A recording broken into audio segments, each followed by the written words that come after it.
کہ یہ شہادت اور یہ ڈگری ہمیں مل جائے، ہم نہیں چاہتے.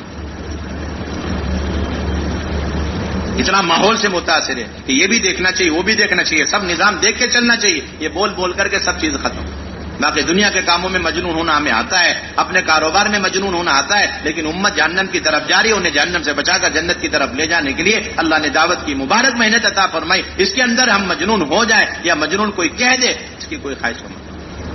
یہاں تک جملہ مولانا یاسر رحمۃ اللہ علیہ کا ملتا ہے، اس کام کے اندر اپنی فنا میں اپنی بقا کا یقین کامل ہونا چاہیے. اس کام کے اندر اپنی فنا میں اپنی بقا کا یقین ہو تو اللہ تعالیٰ دنیا میں جنت کا مزہ چکھا.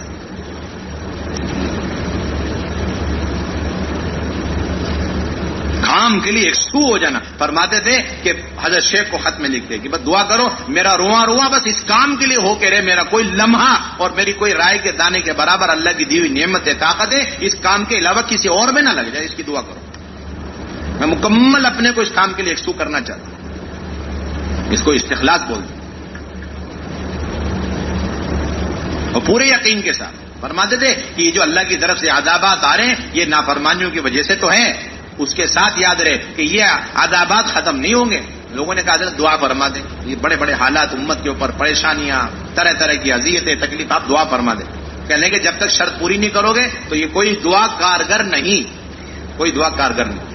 شرط کیا ہے کہ امت کے اندر بے طلبی جو ہے اسے دور کرنا اور ان کے اندر دین کی طلب پیدا کرنا. جب تک یہ شرط آپ پوری نہیں کریں گے، یعنی امر بالمعروف نہیں، یعنی منکر کو انجام نہیں دیں گے جو فریضہ اللہ نے اس امت پر عائد فرمایا.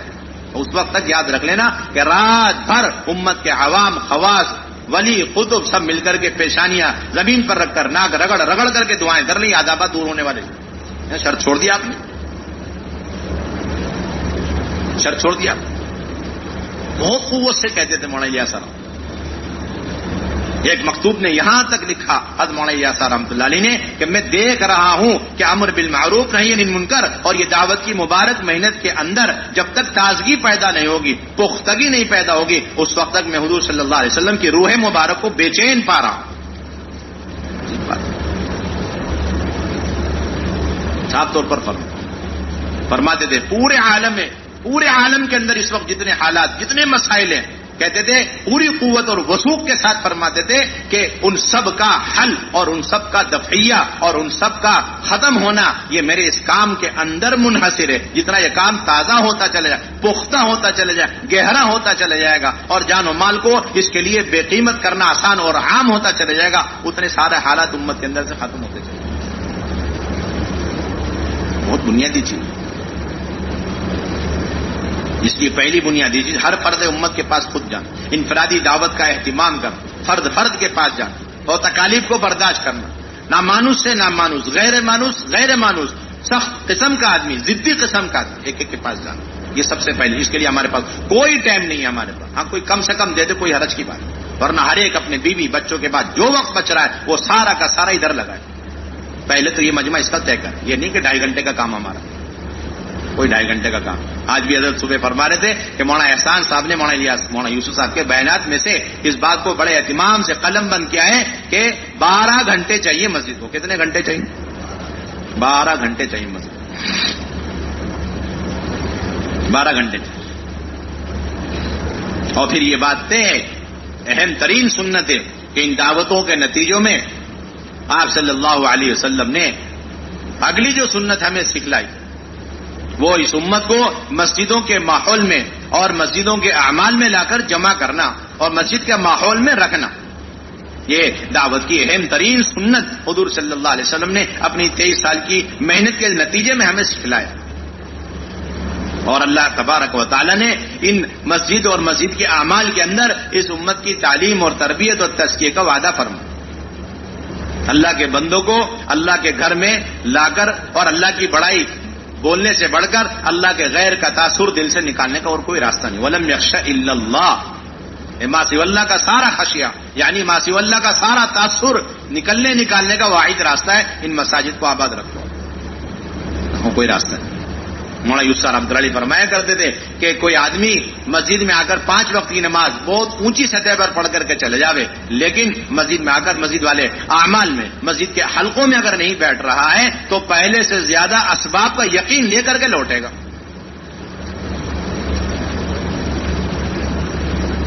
پہلے سے زیادہ اسباب کے ساتھ، اسباب کے یقین کے ساتھ وہ لوٹے گا. وہ نمازی 5 وقت کا نمازی جو 5 وقت کی نماز پڑھنے کے لیے آتا ہے، لیکن اس کا اس کے علاوہ مسجد کے کسی عمل سے کوئی تعلق نہیں، نہ ایمان کے حلقوں میں بیٹھنا ہے، نہ غیب کے تذکرے سننے، نہ اللہ کی بڑائی کو بولنا ہے، نہ سننا ہے، تو پھر یہ نماز پڑھتا رہے گا اور اسباب کے یقین میں کوئی کمی نہیں ہوگی. پہلے زیادہ اسباب کا یقین لے کر کے واپس لوٹے گا.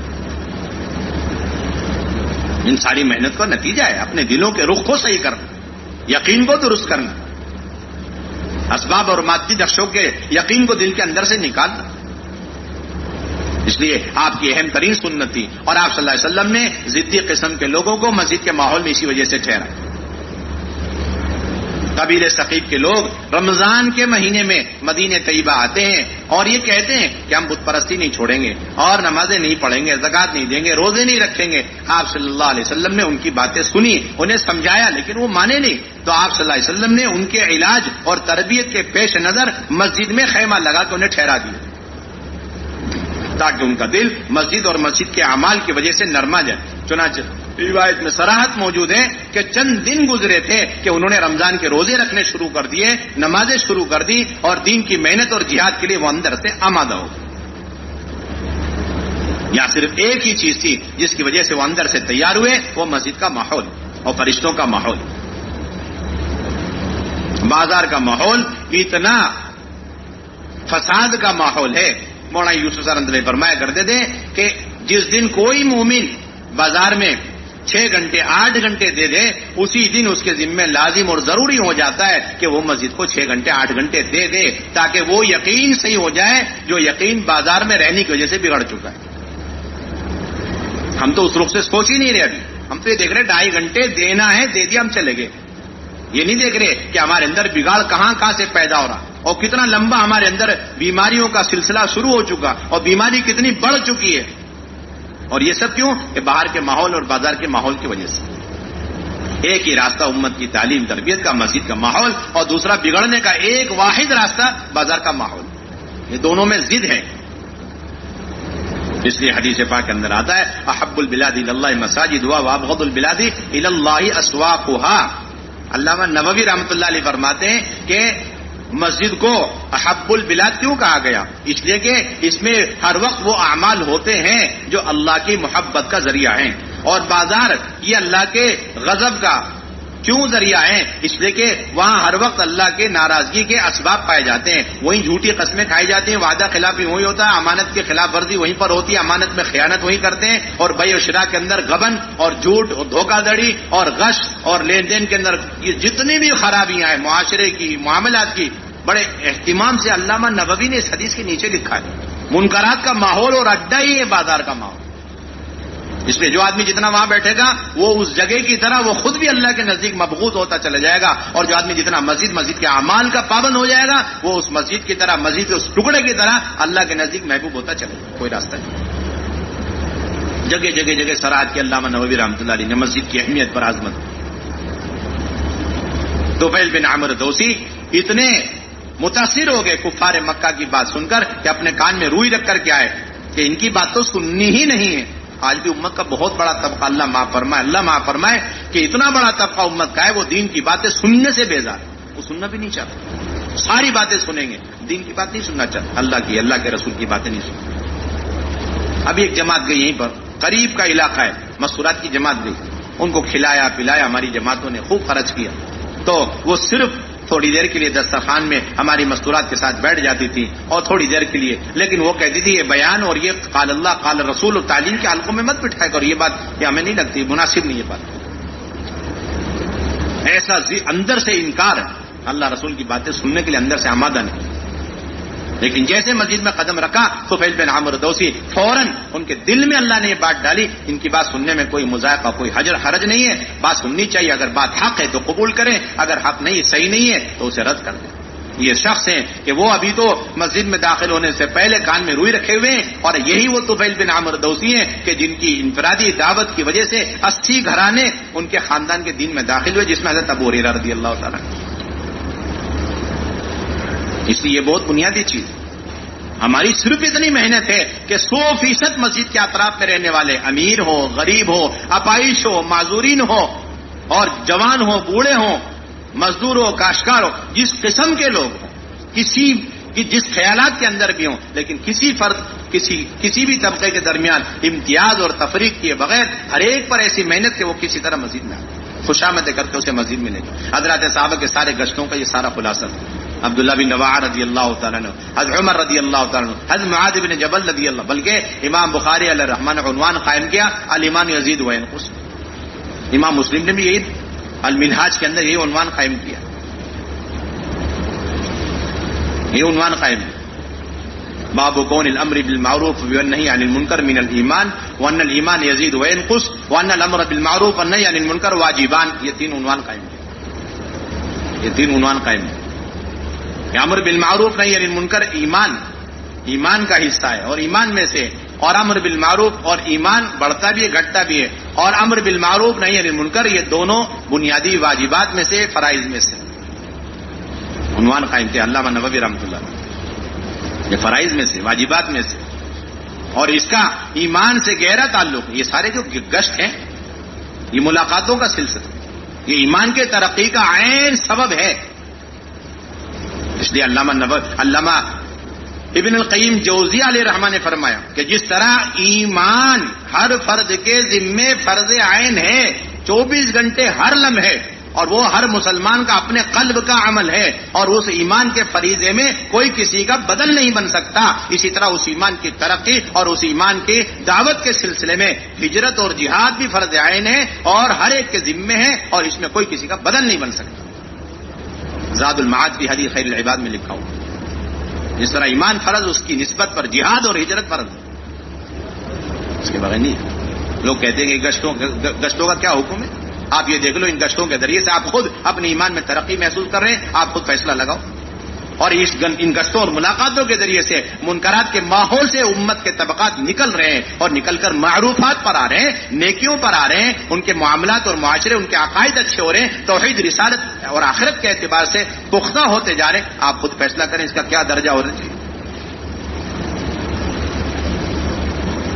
امام بخاری نے تو صاف فیصلہ کر دیا کہ ایمان بڑھتا گھٹتا ہے، اور ایمان کے بڑھنے کا یقینی سبب حد معاد والا عمل پیش کر دیا کہ وہ لوگوں کو دعوت دے کر مزید لاتے تھے، کہتے آؤ بیٹھو ہم اللہ کے تذکرے کریں تاکہ ایمان بڑھ جائے۔ یعنی امام بخاری نے ثابت کر دیا ایمان بڑھتا ہے، اور بڑھنے کا یقینی سبب اللہ کے بندوں کو دعوت دے کر اللہ کے گھر میں لے کر آ کر کے اللہ کی بڑائی بولنا۔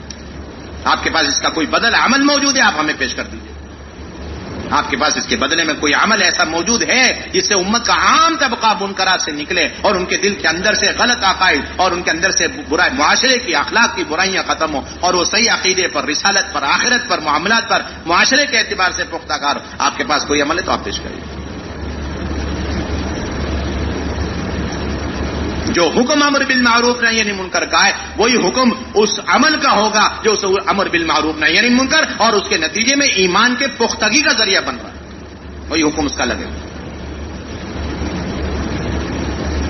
کوئی عام امتی ہے اور اس کے پاس ایمان میں ترقی، ایمان میں پختگی، اور اپنے عقائد کو درست کرنے اور اپنے عبادات اور معاشرے کے اعتبار سے اصلاح کے لیے اس کے علاوہ اور کوئی عمل اس کے پاس نہیں ہے، تو یہی عمل علماء نے لکھا ہے اس کے ذمہ فرض ہو جائے گا۔ یہ گشت کرتا رہے، ملاقاتیں کرتا رہے، اور مسجد کے اندر ایمان اعمال کی مجلسوں میں بیٹھتا رہے تاکہ ایمان میں ترقی کرتا رہے۔ اس کے پاس اس کے علاوہ کوئی عمل نہیں۔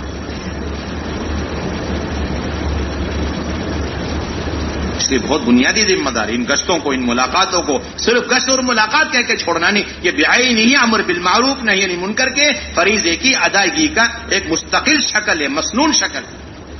ایک کے پاس جانا خوشامد کر کے لے کر کے، اپنے دین پر استقامت سے لے کر کے پوری امت کے صحیح سنت شریعت پر آنے کا یہ واحد راستہ گشتوں کے ذریعے، ملاقاتوں کے ذریعے سے آپ لے کر کے۔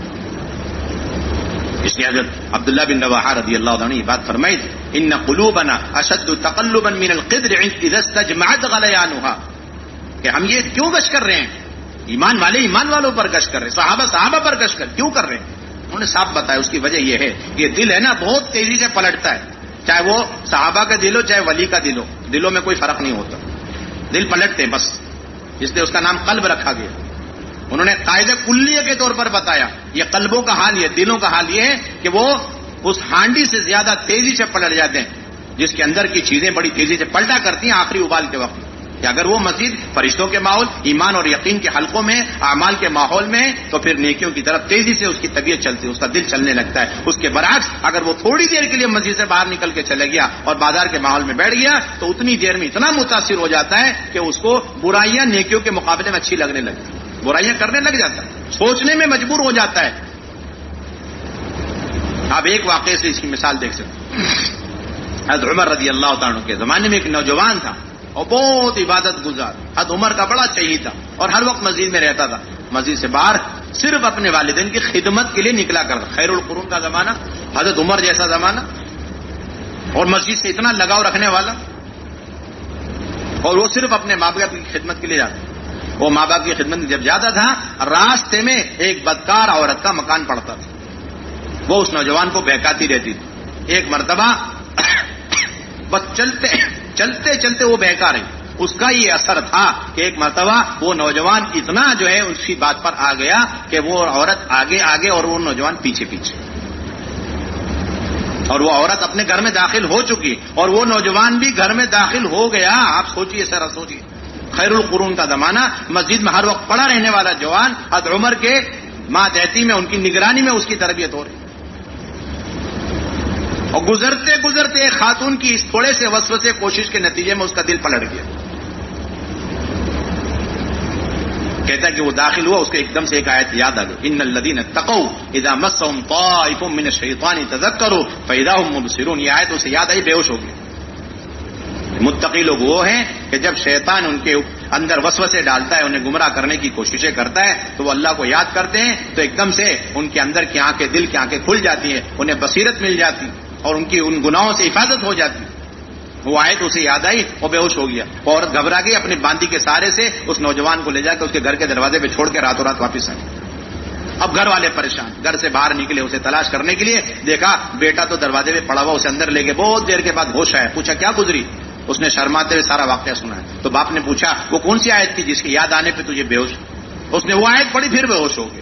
ان الذین اتقوا اذا مسهم طائف من الشیطان تذکروا فاذا هم مبصرون. وہ آیت پڑھی، فوراً بے ہوش ہو گئے. اس مرتبہ اتنا لمبا بے ہوش کہ اسی میں اس کی جان پرواز کرے، انتقال ہو. خیر کی حالت میں اس کے اللہ کے ڈر اور خوف کی حالت میں اس کی موت آ گئی. اور انہوں نے دیکھا رات کا وقت ہے، معمولی درجے کا ایک آدمی ہے کوئی، اس لیے حضرت عمر کو کیا تکلیف دینی ہے. راتوں رات اس کو غسلا کے کفنا کر کے نماز جنازہ پڑھ کے دفن بھی کر آ گئے. حضرت عمر کو صبح خبر ملی تو حضرت عمر قبر میں پہنچ گئے اپنے ساتھیوں کو لے کر، اور پہنچ کر کے وہاں یہ آیت پڑھی، وَلِمَنْ خَافَ مَقَامَ رَبِّهِ جَنَّتَانِ. جس کے دل میں اللہ کے سامنے حضوری اور پیشی کا ڈر اور خوف رہتا ہے، ایسے لوگوں کے لیے 2 جنتوں کے وعدے ہیں. یہ آیت پڑھ رہے اور قبر کے اندر سے جوان جواب دے رہا ہے، امیر المومنین اللہ نے وہ دونوں جنتیں مجھے عطا فرما دی. باپ اندازہ لگا سارے فتنوں سے تحفظ کا راستہ مسجد والا راستہ، مسجد کے اعمال والا. اب جو شخص ایسا خیر القرون میں زمانے میں اور حضرت عمر کے زمانے میں پرورش پانے والا، مسجد کے اندر پرورش پانے والا، بازار سے اس کا کوئی تعلق نہیں، لیکن بازار کے ماحول جن گھروں میں گلیوں میں رہتے وہاں سے گزرتے ہوئے ذرا سی محنت پر وہ بچہ ادھر سے ادھر ہو گیا تو آپ اس سے اندازہ لگاؤ جو مسجد آتا ہی نہیں، ہر وقت بازار میں منکرات کے اور شیاطین کے اڈوں میں بیٹھا رہتا ہے، اس کے ایمان اور عقیدے کا کیا حال بنے گا آپ سوچ لو. اور ایسی قوم پر کتنی محنت کی ضرورت، اور ہم بیٹھے ہوئے 2 گھنٹے 2.5 گھنٹے مشورے کر رہے اور اختلاف کر رہے بیٹھے ہوئے. کیا ضرورت ہے مسجد میں لانے کی؟ یہاں تک سوال اٹھ رہا ہے. اس کا صاف مطلب ہے کہ ہمارے سامنے سیرت نہیں، ہم نے طے کرا ہوا ہے کہ سارا کام ہمارے اپنے رائے کے مطابق کرنے کا کوئی نہیں. اس لیے ہر فرد امت کو مسجد کے اندر لا، یہ آپ کا مستقل معمول. اور پھر مسجدوں کے اندر آپ صلی اللہ علیہ وسلم کا یہ معمول تھا، ایمان کے حلقے آپ اپنی ذات سے لگا، پورے مجمع کو رکھ کر آپ ایمان کے حلقے لے رہے ہیں اور پورے مجمع کو رکھ کر آپ علم کے حلقے قائم فرما رہے ہیں. ایک وقت قبیلہ آ گیا حضور صلی اللہ علیہ وسلم کی خدمت میں، تو آپ صلی اللہ علیہ وسلم نے پہلے ان سے ان کی ایمان کی علامتیں معلوم فرمائی. انہوں نے بڑے اطمینان سے 15 علامتیں بیان فرمائی. اس کے بعد آپ صلی اللہ علیہ وسلم نے ان سے یہ فرمایا کہ ایمان کی یہ 15 علامتیں انتہائی ناقص ہیں اور یہ ناکافی ہیں جب تک اس کے ساتھ 5 اور ایمانی علامتیں شامل کر کے اسے مکمل نہیں کریں. اللہ کے نبی نے 5 علامتوں کی اور تعلیم دی. یہ کیا ہے؟ اللہ کے نبی صلی اللہ علیہ وسلم اور ایک قبیلے قوم کے 7 لوگوں کے درمیان ایمان کے حلقوں کے نمونے. ایک بڑے میاں آئے، اللہ کے نبی بیٹھے مسجد کے اندر، تشریف فرمائے اور آ کے پوچھ لیں گے اللہ کے نبی صلی اللہ علیہ وسلم وہ مسجد کے اندر وہ جنت میں ہم نے سنا ہے کہ ایک درخت ہوگا جس سے جنتیوں کو تکلیف پہنچے، بیری کا درخت ہوگا. آپ نے فرمایا کہ اللہ تعالیٰ کا ارشاد ہے فی صدری مخدود، بیخار کی بیریوں میں وہ جنتی لوگوں وہ کانٹے کہاں جائیں گے؟ آپ نے فرمایا جو اللہ تعالیٰ اپنی قدرت سے کانٹے لگاتا ہے وہ اپنی قدرت سے ہر کانٹے کے بدلے پھل لگاتا ہے، اور ہر پھل کے اندر 70 ذائقے، اور ہر ذائقہ دوسرے ذائقے سے جدا ہو. یہ ایمان کے مذاکرے، جنت یعنی جنت اور جنت کے، درخت اور درخت کے، ایک ایک پھل کے تذکرے، کانٹوں کے تذکرے. انہوں نے کہا اس کا سایہ کیسا ہوگا؟ حضرت حضور صلی اللہ علیہ وسلم فرمایا گیا ایک کوا 1 مہینے تک اڑتا رہے تب بھی اس درخت کے سائے کے منتہا تک نہیں پہنچ سکتا. اچھا اس درخت کا تنا کتنا وسیع کتنا چوڑا ہوگا؟ آپ نے فرمایا ایک جوان اونٹ جوانی کی حالت میں چلنا شروع کرے، چلتے چلتے ہی بڑھاپا شروع ہو جائے اور بڑھاپے کی حالت میں چلتے چلتے موت کے قریب اس کی ساری ہڈیاں گل کے گر جائے، صرف ہنسلی کی ہڈی باقی رہ جائے، اتنا تسلسل کے ساتھ چل کر بھی وہ اس درخت ایک تنے کا ایک چکر کاٹنے سے عاجز. ایمانیات کے تذکرے مسجد کے اندر اللہ کے نبی صلی اللہ علیہ وسلم، ایک دیہاتی کو لے کر آپ فرمائیں. اور ہمارے ساتھی پوچھتے مسجد میں بیٹھ کے کرنا کیا؟ کتنی دیر آپ گھنٹے لگایا کرتے تھے. مسلم شریف کی روایت میں آپ صلی اللہ علیہ وسلم فجر کی نماز کے بعد تشریف فرما ہوئے ممبر پر، اور آپ نے قیامت تک جو قیامت کی علامتیں آنے والی اور جو فتنے آنے والے اور جو اس کا علاج ہے وہ آپ بیان کرتے جا رہے یہاں تک کہ ظہر کا وقت ہو گیا. ہمارے ساتھی وقت پوچھ رہے کتنی دیر کرنا، اور تعلیم بہت دیر ہو گئی، اور تعلیم کرے کہ نہیں؟ ہم اللہ کے راستے میں اگر جائیں اور ہماری تعلیم ہو گئی اس کے بعد مزید وار جماعت تعلیم کرنے بیٹھے تو ہمیں بیٹھنا چاہیے نہیں بیٹھنا چاہیے؟ ایسے سارے سوالات ہوتے. ظہر کی نماز پڑھائی اللہ کے نبی، پھر دوبارہ ممبر پہ تشریف فرما ہوئے، پھر آپ نے حدیث بیان شروع فرمائی یہاں تک کہ عصر کا وقت ہو گیا. راوی کہتے عصر کی نماز پڑھانے کے لیے آپ نیچے تشریف لائے اور پڑھا کر دوبارہ آپ ممبر پہ تشریف فرما ہوئے، اور مغرب تک آپ آخرت کے اور قیامت کی ساری علامتیں اور جتنے فتنے اور اس کے بچنے کے اسباب اور اعمال بیان کر، یہاں تک کہ مغرب کے وقت آپ کی مجلس پوری ہو، فجر سے لے کے مغرب تک تسلسل کے ساتھ، صرف بیچ میں وقفہ فرض نماز کی ادائیگی کے لیے سنت ہو. مسلم شریف کی روایت. یہ دن کا حال تھا مسجد النبوی کے اندر. رات کا کیا حال تھا؟ ابو موسیٰ اشعری رضی اللہ تعالیٰ فرماتے ہیں، مسلم شریف ہی کی روایت ہے کہ عشاء کی نماز کے بعد میں فارغ ہوا تو ایک صاحب نے میرا ہاتھ پکڑا، میں نے دیکھا تو حضرت عمر فاروق، اور کہنے لگے چلو بیٹھے ایمان کے علم کے حلقے لگا، حلال حرام کے تذکرے کر. یہ علماء کے لیے بڑی عبرت کا مقام ہے. کبار صحابہ، علماء صحابہ مسجد میں بیٹھے ہوئے آپس میں حلال حرام کے مذاکرے کرتے، اور کہتے ہیں کہ ہم نے شروع کیا مذاکرہ اور مذاکرے کرتے رہے اور دیکھا فجر کی اذان ہو گئی. رات بھر مسجد النبوی میں حضرت عمر اور ابو موسیٰ اشعری جیسے اتنے اونچے جلیل القدر صاحب مسجدوں کے اندر یہ سیکھنے سکھانے کا. اس لیے علماء سے درخواست کی جاتی کہ علماء کرام اپنی تدریس، تصنیف اور تعلیم اور جتنی بھی دینی خدمات انجام دے رہے ہیں سر آنکھوں پر ہے، اس کی افادیت کا کسی قسم کا کوئی انکار نہیں ہے اور اس کی کوئی تردید نہیں، کوئی تنقیص نہیں، لیکن اس کے ساتھ ساتھ ان سے بہت مؤدبانہ درخواست تمام قسم کی خدمات کے ساتھ ساتھ عین اللہ کی نبی کی سنت سمجھ کے مسجد کو تھوڑا قیمتی وقت آپ فارغ کریں. امت کے عام طبقے کو اپنے علم کے ذریعے استفادے کا آپ موقع اور راستہ کھولیں، ان کے لیے دروازے کھولیں. یہی بخاری ہم پڑھاتے ہیں، لیکن اسی بخاری میں ہی اس لیے مولانا الیاس فرمایا کرتے تھے، مولانا یوسف رحمۃ ہم یہ نہیں کہتے کہ شیخ الحدیث بخاری کا درس چھوڑ کر کے مسجد میں بیٹھ کر التحیات کی تعلیم دیں، ہم یہ تو نہیں کہیں گے، لیکن یہ ضرور گزارش کریں گے کہ جتنی اہمیت اور عظمت ہمارے دل کے اندر بخاری شریف کی درس کی ہوا کرتی ہے، وہی عظمت اور وہی اہمیت ہمارے دل کے اندر مسجد کے اندر بیٹھ کر ایک عام انسان کو التحیات کی تعلیم دینے کی ہونی چاہیے. ہم یہ درخواست کرتے ہیں آپ سے، آپ تفریق نہ کریں، فرق نہ کریں، کیونکہ جو بخاری آپ پڑھا رہے ہیں اسی میں روایت موجود، جو مسلم آپ پڑھا رہے ہیں اسی میں وہ روایت موجود ہے کہ اللہ کے نبی صلی اللہ علیہ وسلم ممبر پہ بیٹھ کے ایک عام سے عام آدمیوں کو التحیات کی تعلیم دیں. موطا امام مالک کی روایت ہے، حضرت عمر اپنے خلافت کے زمانے میں ممبر پہ بیٹھ کر کے عام آدمی آ رہے، نئے لوگ آ رہے ہیں، انہیں وہ نماز پڑھنے آ رہے ہیں، جا رہے تو انہیں التحیات کی تعلیم دے رہے ممبر پہ بیٹھ کر کے. تو ایمان کے حلقے اور علم کے حلقے یہ دو بنیادی چیزیں، ان دونوں کا تعلق مسجد سے. امت کی جہالت کا واحد راستہ اور علاج امت کے عام طبقے کا. دیکھیے ہمارے پاس جو بالغین اور طالبین ہیں ان کی تعلیم کا 100% انتظام ہے، اور جو غیر بالغین اور طالبین بچے ہیں ان کی تعلیم کا انتظام ہے. لیکن جو بالغین مکلفین غیر طالبین جو 99% امت تک ان کی تعلیم اور تربیت کا کوئی نظام ہمارے پاس نہیں، کوئی نظام ہمارے پاس نہیں.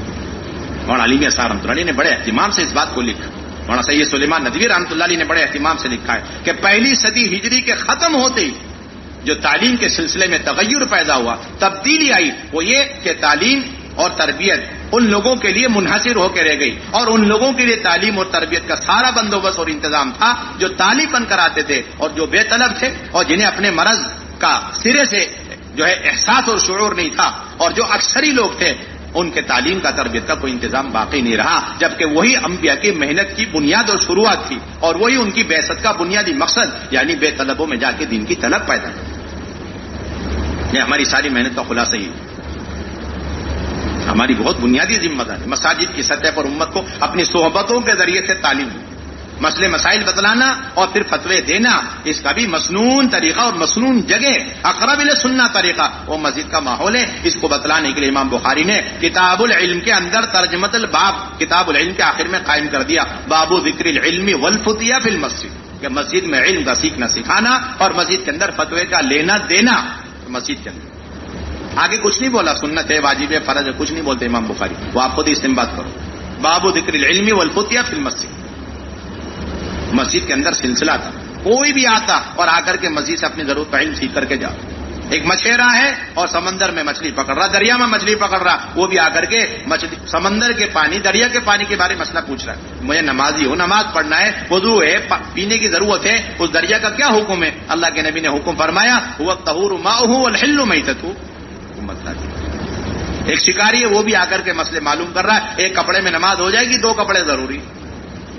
ایک معمولی سا چرواہا عقبہ بن عامر رضی اللہ تعالیٰ عنہ، اپنی اونٹ چرانے کی ان کی باری ہوا کرتی تھی، لیکن اس کے ساتھ ساتھ مسجد النبوی میں آ کر اپنے علم کے لینے اور سیکھنے میں ان کے لیے اونٹ چرانا اور اس معمولی قسم کے اجرت کا کام ان کے لیے مانی نہیں ہے، دروازہ کھلا ہوا ہے علم سیکھنے کا، آئیے اور سیکھ کر کے جائیے۔ عقبہ بن عامر فرماتے میں آیا اور دیکھا کہ اللہ کے نبی حدیثیں سنا رہے ہیں، میں نے کہا بڑی عمدہ روایت ہے، آپ نے فرمایا جو آدمی نماز پڑھے اچھی طریقے سے وضو کر کے تو وہ جنت میں داخل ہو جاتا، اللہ کی طرف متوجہ ہو کے نماز پڑھے۔ تو حضرت عمر نے فرمایا اے عقبہ تمہارے آنے میں دیری ہو گئی، تمہارے آنے سے پہلے حضور صلی اللہ علیہ وسلم نے ایک حدیث اور سنائی، اور وہ اس سے عمدہ روایت، اور یہ روایت یہ کہ جو آدمی وضو کرے اچھی طریقے سے اور پھر یہ دعا پڑھے اشہد ان لا الہ الا اللہ وان محمدا عبدہ ورسولہ، تو اس کے لیے اللہ کی طرف سے اجازت اور اختیار ہے کہ وہ جنت کے 8 دروازوں میں سے جس دروازے سے چاہے داخل ہو۔ عقبہ بن عامر رضی اونٹ چرا رہے ہیں اور اس کے ساتھ ساتھ اللہ کے جو ہے مجلس میں جا کر صحبت میں رہ کر مسجد کے ماحول میں آ کر کے اپنی بنیادی ضرورت کا علم سیکھ لی، یہ دعا سیکھ لی انہوں نے۔ وضو کے بعد دعا کون سی پڑھی جاتی ہے؟ یہ بنیادی چیز، یہی آگے سلسلہ حضرات صحابہ کا بھی یہی سلسلہ، تابعین کا یہی سلسلہ، صحبتوں کے ذریعے مسجد کے ماحول میں علم دیتے۔ حضرت اسود فرماتے ہیں، حضرت اسود بن یزید رضی اللہ تعالیٰ عنہ مسجد میں بیٹھے ہوئے، کوفہ کی مسجد میں بیٹھے ہوئے، ایک صاحب نے آ کر کے پوچھا کہ اس آیت کو کیسے پڑھنا ہے، تو حضرت اسود بن یزید رضی اللہ عنہ فرمایا کہ حضرت عبداللہ بن مسعود رضی اللہ تعالیٰ عنہ یہ آیت ایسی پڑھتے، فہل من مدکر ایسے پڑھتے، فہل من مدکر نہیں پڑھتے، فہل من مدکر پڑھتے تھے، اور عبداللہ بن مسعود رضی اللہ تعالیٰ عنہ نے مجھ سے بیان کیا کہ اللہ کے نبی صلی اللہ علیہ وسلم بھی ایسے ہی پڑھتے۔ ایک آیت ایک آدمی مسجد میں آ رہا ہے اور قرآن سیکھ کر کے جا، کیوں؟ ہر وقت علماء اکرام کبار تابعین میں شمار ہوتا ہے، اسود بن یزید، علقمہ بن مسعود بڑے کبار تابعین میں ان کا شمار، مسجد کے اندر علمی حلقے لگے۔ اس لیے یہ سلسلہ دوبارہ زندہ کرنا ہماری آبادی کی محنت کا خلاصہ ہے، ہر شخص آئے اپنی ضرورت کا علم لے کر کے جائے، اس لیے ہر مسجد کو مدرسہ بنانا، مکاتب ان کے اندر قائم کرنا، یہ علماء کرام سے درخواست کی جائے، جس طرح ان کے ذمے نماز پڑھانا اسی طرح ان کے ذمے اس محلے کے اطراف میں رہنے والے چھوٹے بڑے بالغ غیر ہر ایک کو ان کی ضرورت کا علم سکھلانا۔ یہ نہیں کہہ رہے بڑی بڑی کتابیں اور بڑے بڑے ان کو مسائل، بڑی باریکیاں نہیں، یہ نہیں، بنیادی مسائل ضرورت کا علم ان کو دینا ان کے ذمے فرض ہے۔ امام غزالی نے صراحت کی اس کی، ان کو منکرات سے روکنا، اس لیے کہ حضور صلی اللہ علیہ وسلم نے روایت میں حضور نے فرمایا یہ چیز کہ کیا بات ہے، بعض لوگ ہیں وہ اپنے پڑوسیوں کو علم نہیں سکھلاتے، اپنے پڑوسیوں کو دین کی سمجھ نہیں پیدا کرتے اور دین کے اعتبار سے سمجھدار نہیں بناتے، امر بالمعروف نہیں کرتے، نہیں عن المنکر نہیں کرتے۔ اللہ کے نبی نے بڑی تنبیہ کے ساتھ یہ بات فرمائی، اس لیے بنیادی درخواست مساجد کے اندر علم کے حلقے قائم ہیں، اور جو مزید میں آ جائے اب 4 لائن کی تشکیل، گھروں کے اندر 5 اعمال کے ساتھ تعلیم کے حلقے قائم کرنا، اس لیے کہ ہماری مسجد کی محنت کامل و مکمل اس وقت مانی جائے گی کہ جب مسجد کے اندر 24 گھنٹے اعمال ہو اور اس کے ساتھ ساتھ مسجد کے اطراف کے ہر گھر کے اندر اعمال دعوت قائم ہو جائے۔ آپ صرف مسجد کے اعمال سے مطمئن نہیں، ہم مسجد کے اعمال سے مطمئن نہیں جب تک ان مسجدوں کے ذریعے سے خواتین کی تعلیم تربیت کے سارے اعمال گھروں میں زندہ نہ ہو، تب ہمارا کام مکمل ہو۔ آپ یہ کہہ سکتے ہیں ہماری مسجد میں 100 آدمی جڑتے ہیں مشورے میں، تعلیم میں، ملاقاتوں میں، پہلا گشت اور دوسرا گشت اور مہینے کے سیر و ضا، لیکن خدا کی قسم یہ کام ادھورا اور آدھا ہی مانا جائے گا اگر اس مسجد کے اطراف میں گھروں کی تعلیم نہیں ہو رہی اور اس مسجد کے اطراف میں ہفتواری تعلیم ہفتواری گشت کے طریقے سے ہفتواری گشت کی طرح ہو نہیں رہے، اور اس مسجد کے اندر سے مستورات کی جماعت مہینے میں نہیں نکل رہی، تو آپ کا خروج بھی ناقص، آپ کا مقامی کام بھی ناقص، دونوں ہی ناقص۔ ایمانیات کے حلقے لگے، علم کے حلقے نہیں لگے تو آپ کا تربیتی تعلیمی نظام ناقص مسجد کے اندر۔ ساری امت کی ذمہ داری اپنے علماء کو مشغول کرنا، جس طرح مریض اپنے ڈاکٹروں کو مشغول رکھتے، مریض اپنے ڈاکٹروں کو مشغول رکھتے، انجینئروں کو مشغول رکھا جا رہا ہے، ڈاکٹروں کو مشغول رکھا جا رہا ہے، ہم علماء کو مشغول نہیں کرتے۔ بارہا جانا، بار بار جانا، اہتمام کے ساتھ جانا، مسائل معلوم کرنا، اور دوسرے مسجدوں کے اندر مکاتب قائم کرنا، اور تیسرے مسجدوں کو وقت دینے کی تشکیل کرنا، اور چوتھے اللہ کے راستے میں نکلنے کی تشکیل۔ 4 بنیادی تشکیل، اور یہ آبادی کے عمل کے لیے یہ بات بھی ذہن میں رہے، مسجد ہے تبھی عمل ہوگا، ایسا نہیں، ہمارا مقامی کام مسجدوں پر بھی موقوف نہیں۔ غیر مانوس علاقوں کے اندر آپ کو جا کر کے، اور حضرت علی رضی اللہ عنہ فرمایا کرتے تھے کہ اجنبی اور غیر مانوس علاقوں کے اندر زیادہ خرچہ لے کر کے جائیں اور اخلاق کے ذریعے سے انہیں دین کی طرف مائل کریں۔ اخلاق کے ذریعے کیا کریں؟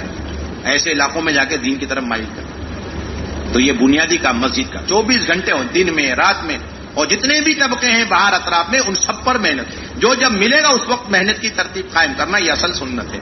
اللہ کے نبی صلی اللہ علیہ وسلم کو معلوم ہوا کہ اس وقت خانہ کعبہ کے پیچھے کچھ کفار جمع ہو کے بیٹھے ہوئے ہیں، رات کا وقت ہے اور وہ آپ سے کچھ بات کرنا چاہتے ہیں۔ اللہ کے نبی بڑے مشغول تھے، لیکن اللہ کے نبی یہ سمجھے کہ شاید اب دین اسلام قبول کرنے کے سلسلے میں ان کی رائے بن چکی ہے، یہ اللہ کے نبی یقین کر کے سارا کام چھوڑ کے فوراً چلے۔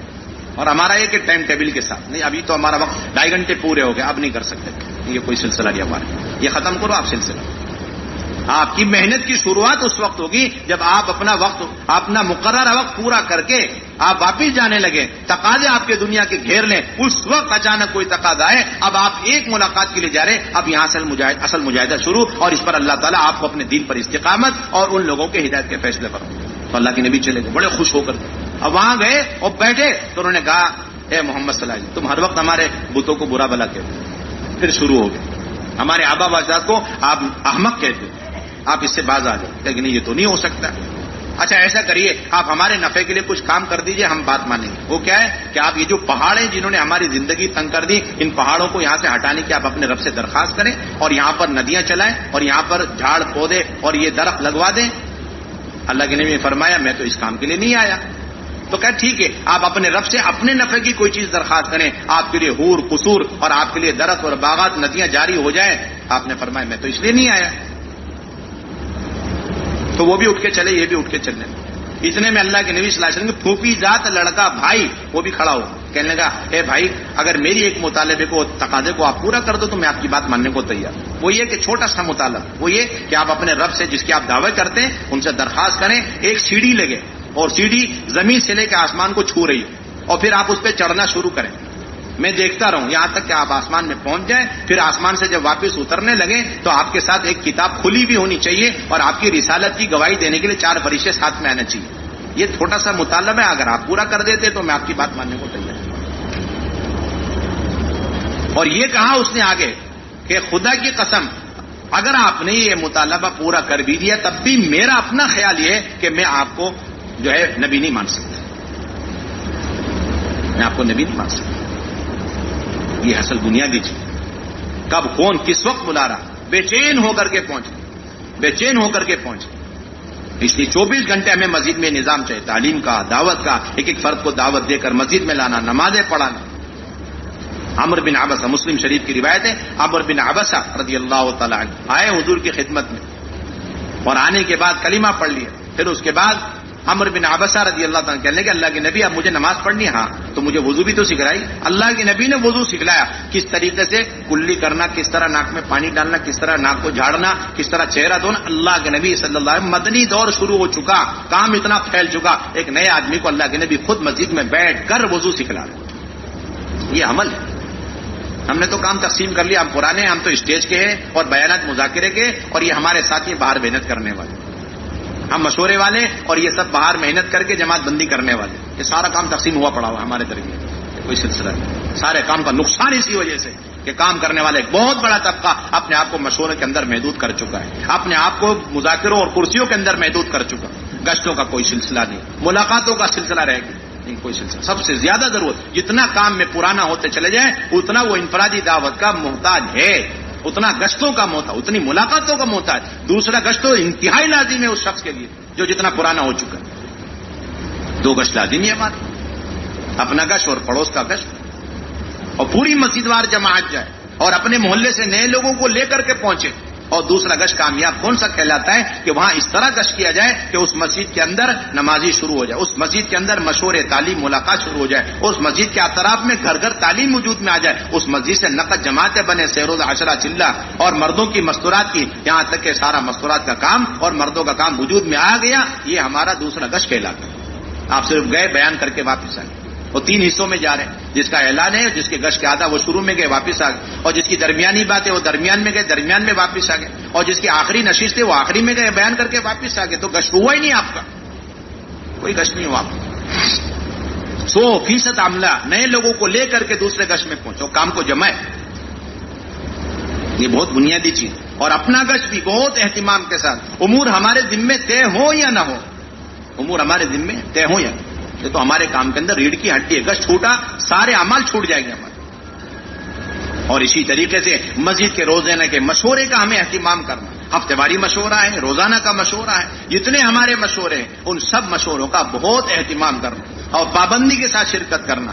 چاہے کچھ بھی ہو جائے اور ہمارے ذمہ دار کسی بھی قسم کے ہوں, لیکن اطاعت کے ساتھ چلنا. پوری مسجد وار جماعت جو بات مشورے سے طے ہو جائے اس کی تنفیذ میں اپنی طاقت قوتیں لگا دیں. فیصلے کے بعد فیصلہ شدہ چیزوں کے بارے میں کوئی تذکرے, تبصرے, چرچے نہ ہو, اور اللہ کی طرف بھروسہ, اللہ پر بھروسہ کر کے فیصلہ جو طے شدہ امر ہے اس کی تنفیذ کی فکر کریں. پابندی اتنی ہونی چاہیے جس طرح ہم نماز کی پابندی کرتے ہیں اس طرح مشورے کی پابندی. مشورے میں اتنی اہمیت, عظمت اور وقار کے ساتھ بیٹھنا جس طرح ہم مشورے کے اندر, مسجد نمازوں کے اندر ہم وقار کے ساتھ نمازوں کے لیے ہم آتے ہیں. جس طرح ہم نمازوں کا انتظار کرتے اس طرح مشورے کا انتظار کرنا. حیات الصحابہ میں واقعہ نقل کیا مولانا یوسف رحمۃ اللہ علیہ نے کہ حضرت علی, حضرت عثمان, حضرت طلحہ, حضرت زبیر, حضرت عبد الرحمن بن عوف, حضرت سعد بن ابی وقاص رضی اللہ عنہم اجمعین جیسے اہل مشورہ اپنے ذاتی کاموں سے فارغ ہو کر ہر وقت مسجد کے اندر ممبر کے پاس بیٹھے رہتے تھے. کیوں نہ جانے حضرت عمر کے پاس کب کہاں سے کس ملک سے کوئی تقاضا آ جائے اور انہیں مشورے کی ضرورت پڑ جائے. حیات الصحابہ واقعہ مستقل مشورے کا انتظار, یہ اہمیت اور عظمت کی علامت. اور تبلیغ میں کوئی احتجاج کی شکل نہیں ہے, مظاہرے کی کوئی گنجائش نہیں, لیکن مظاہرے کا ایک ہی راستہ ہے, وہ یہ کہ ہم چھوٹی چھوٹی باتوں کی وجہ سے مشورے میں آنا چھوڑ دیں. اس کے مشورے کے نہ آنے کی وجہ سے جتنے لوگ مشورے سے آنے سے رہ جائیں گے ان سب کا گناہ اس ساتھی کو ملے گا. ساری اجتماعیت کی بنیادی وجہ, اور پھر اس کے نتیجے میں ساری خیر و برکت اور ساری ہدایتیں, ساری غیبی مدد نصرتیں جو دور نبوت میں ملی ہے یا تو انفرادی دعوت میں آپ کو نظر آئیں گی یا پھر آپ کو آپس کی اجتماعیت, اور وہ اجتماعیت مشورے کی بنیاد پر. ذمہ داروں کا کام ہے اپنے ساتھیوں کو لے کر تیار کرتے ہوئے ان کو آگے بڑھنا. ذمہ دار دماغ کی طرح ہے اور جو عملہ ہے وہ اعضاء اور جواری کی طرح ہے, دونوں ایک دوسرے کے محتاج ہیں. حضرت علی رضی اللہ تعالیٰ عنہ جا رہے تھے سفر میں, ایک بڑے میاں نے نام لکھا دیا اور عین وقت میں انہوں نے کہا کہ میں نہیں جا سکتا, اپنے بیٹوں کو بھیج رہا ہوں. حضرت علی نے فرمایا کہ میرے نزدیک ایک جوان آدمی کا میرے ساتھ غزوے میں شریک ہونے سے زیادہ افضل اور بہتر اور اولا ایک بڑے بزرگ آدمی کی ایک رائے ہے. یہ فرمایا, اس کا کوئی بدل نہیں. اس لیے دونوں کو مل کر اکٹھے آگے بڑھنا, دونوں کو مل کر کام کرنا.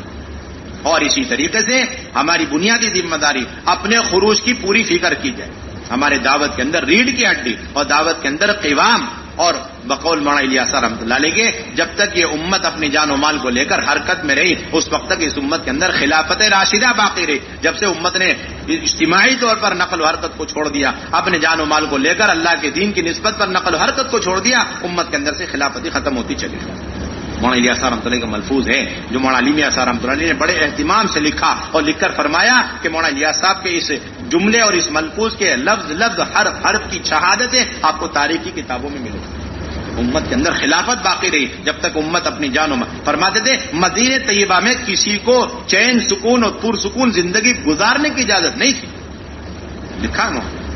جب سے اللہ کے نبی کو نبوت ملی پھرتے رہے، اور جو بھی آپ کے ہاتھ میں ہاتھ دے کر بیعت ہوتا وہ بھی مجنونانہ وار پھرا کرتا، جو بالکل معذور ہے، اپائچ ہیں اور بالکل قابل نہیں، صرف ان کو پرسکون مدینے میں رہنے کی گنجائش تھی، وہ بھی اس غرض سے کہ جو اللہ کے راستے میں پھرنے والے ان کی نصرت کرو، ان کے لیے فیا کا کام دینا، آپ کو نصرت کا کام دینا، اور پھرنا ختم ہو گیا۔ لوگ یہاں تک سمجھ رہے کلمہ نماز کی محنت نہیں، کلمہ نماز یہ تو پورے ارتداد کی کمر توڑنے کا واحد راستہ ہے۔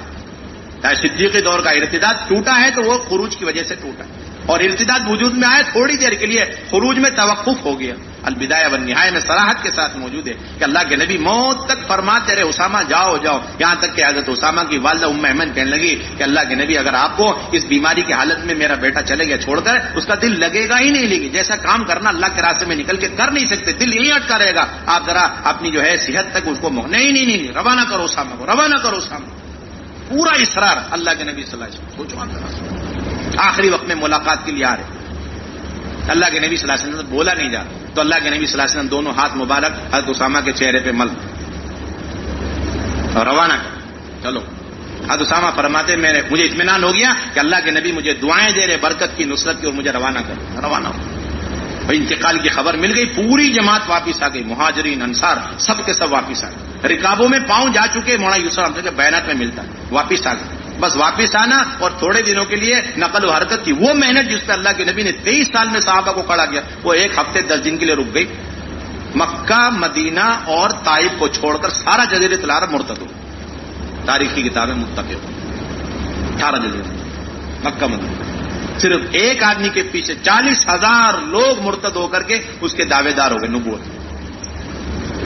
اس کی تصدیق تو حضرت ابو بکر رضی اللہ عنہ پہلا کام یہ کہا کہ فوراً جماعت روانہ ہو، نہ امیر بدلنا ہے، نہ جھنڈا بدلنا ہے، اور نہ رخ بدلنا ہے، اور ابھی ہی جانا ہے۔ اور فرمایا کہ جتنے لوگوں نے نام لکھایا حضور کے زمانے میں اس جماعت کے ساتھ جانے میں، ان میں سے کوئی ایک آدمی پیچھے نہ رہ جائے، اگر پیچھے رہ گیا تو میں ایسا سخت معاملہ کروں گا کہ وہ یاد رکھے، کسی کو پیچھے رہنے کی اجازت نہیں، ہر ایک کو جانا پڑے، جانا ہے، پوری جماعت کو جانا ہے، ہر فرد کو جانا ہے، اور جو امیر ہے وہی جائے گا، جو رخ طے کیا وہی جائے گا، ورنہ اگر ایسا نہیں ہوا تو میں سراسر صراحتاً وحی کی خلاف ورزی کر رہا ہوں۔ یہ فرمایا حضرت ابو بکر، کس کی خلاف ورزی کر رہا ہوں؟ تو وحی کی خلاف ورزی کر رہا ہوں، اور منصوصات میں کوئی مشورہ نہیں۔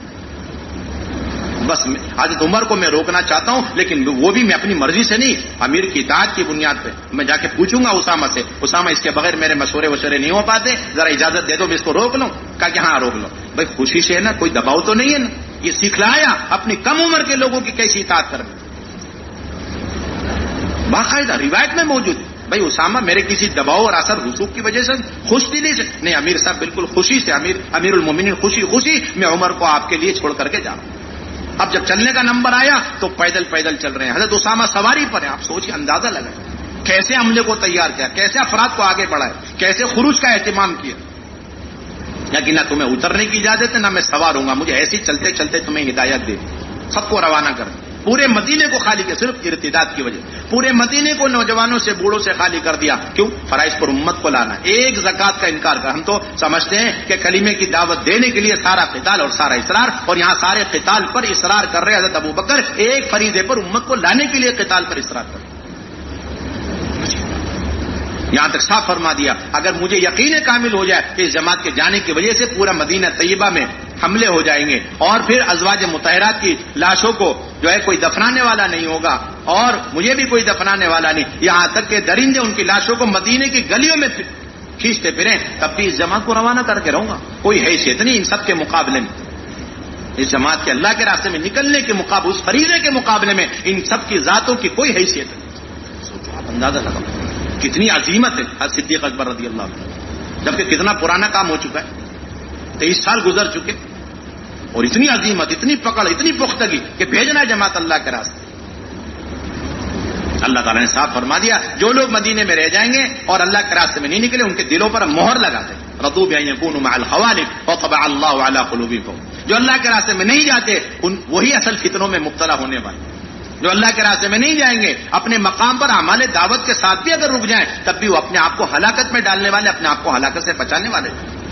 اللہ کے راستے کی جہاد کو اور دین کو دونوں کو ایک ہی چیز قرار دیا حدیث کے اندر کہ اگر تم اللہ کے راستے میں جانا چھوڑ دو اور اپنے گھر کے اندر رہ جاؤ, اپنے کاروبار اور اپنے کھیتی باڑی میں لگ جاؤ گے تو پھر اللہ تعالیٰ تم پر ذلتوں کو مسلط کر دیں گے اور وہ ذلت اس وقت تک ہٹائی نہیں جائے گی جب تک تم اپنے دین کی طرف نہیں لوٹو گے. یہ نہیں فرما جب تک جہاد کی طرف نہیں لوٹو. اس کا صاف مطلب ہے جہاد اور دین ایک ہے, یعنی پورے دین کے وجود میں آنے کا سبب یہ اللہ کے راستے کی نقل آتا ہے. یہ اصل بنیاد ہے. اس لیے ہر سال کے 4 مہینے موڑا, یہ ایسا موت تک کہتے ہوئے. اور حضرت نے فرمایا ہر سال کے 4 مہینے پورے عالم کے لیے اصول ہے کہ ایک سال کا 4 مہینہ اپنے اندرون صوبے کا اور دوسرے سال کا 4 مہینہ دوسرے صوبے کے ارتداد کے علاقے کو چن چن کے تلاش کر کے جانا اور تیسرے سال کا 4 مہینہ بیرون ملک کا ہر حال. اور اسی طریقے سے اللہ کے راستے میں پیدل نکلنے کا اہتمام کیا.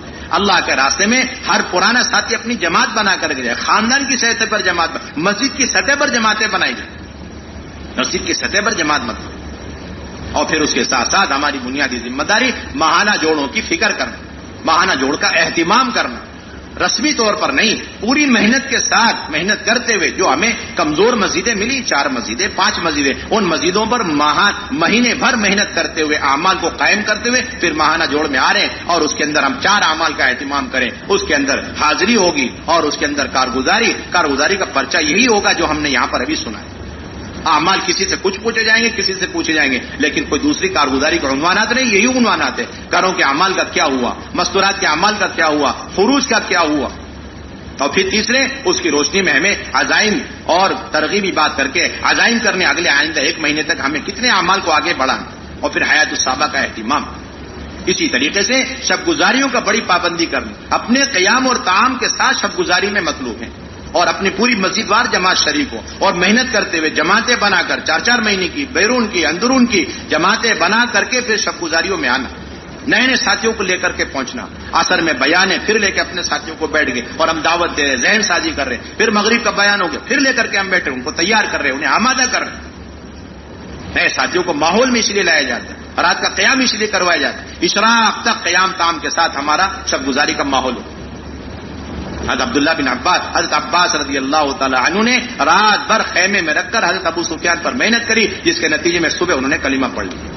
اور پھر حضور صلی اللہ علیہ وسلم نے اتنے پر نہیں چھوڑا بلکہ انہیں پہاڑ کی چوٹی پہ کھڑا کر دیا اور 10,000 صحابہ کی جماعتوں کی چھوٹی چھوٹی جماعتیں بنائی اور اس وادی کے نیچے سے گزرنے کو فرمایا. اور ہر جماعت کو یہ حکم دیا کہ جب ابو سفیان کا سامنا ہو تو وہاں ٹھہر جانا اور 3 مرتبہ زور سے اللہ اکبر پڑھنا. اب 10,000 لوگ 3 مرتبہ پڑھ کے گزرے. گویا کہ ایک آدمی کے دل کے اندر کلمے کے یقین کو اتارنے کے لیے 10,000 کو حکم دیا کہ اس کے سامنے 30,000 مرتبہ کلمے کی دعوت پیش کرو. یہ ہے اصل دعوت ہماری. یہ ساری میں نے چھوڑ ایک فرد پھر نہیں چھوڑا, پھر اس کو لے کر کہا کہ اب ان کو صحابہ کی مجلسوں میں رکھو تاکہ اجتماعی طور پر وضو کرنا دیکھیں, اجتماعی طور پر نماز پڑھنا دیکھیں. جب یہ سب کچھ ہو گیا تب جا کر اب وہ داعی بنے اور اس کے بعد انہیں مکے میں داعی بنا کر بھیجا گیا. ہماری بنیادی ذمہ داری. اس لیے گشت ہمیں شب گزاریوں کا بھرپور اہتمام کرنا, ماہانہ جوڑ کا ہمیں اہتمام کرنا, اپنی مسجد کی سطح پر جماعتیں, بیرون کے تقاضوں پر جماعتیں ہمیں بنانی. پورے عالم سے اس وقت تقاضا ہے, کھلے خرچ کی جماعتوں کے تقاضا. اس لیے ہر سال کے 6 مہینے کے ہم ارادے کریں انشاءاللہ. کرتے ہیں ارادے ہر سال کے 6 مہینے, ہر سال کے 6 مہینے, اور ادنا درجہ ہر سال کے 4 مہینے. 4 چلے کی تشکیل اب ہمارے یہاں نہیں, کوئی چلہ دے دیتا ہے کوئی بات نہیں, اس سے کوئی انکار نہیں. اور پورے اس یقین کے ساتھ کہ اس اللہ کے راستے کے نفر اور خروج پر بعین ہی اللہ رب العزت وہی درجات اور وہی وعدے پورے فرمائیں گے, وہی اجر و ثواب نصیب فرمائیں گے جو اجر و ثواب حضرات صحابہ کے نفر اور خروج پر ملا ہے. کوئی فرق نہیں الحمدللہ. نیت کرتے ہیں انشاءاللہ. کون کون تیار ہے ہر سال 6 مہینے کے لیے انشاءاللہ. اللہ تعالیٰ بے حد قبول فرمائے.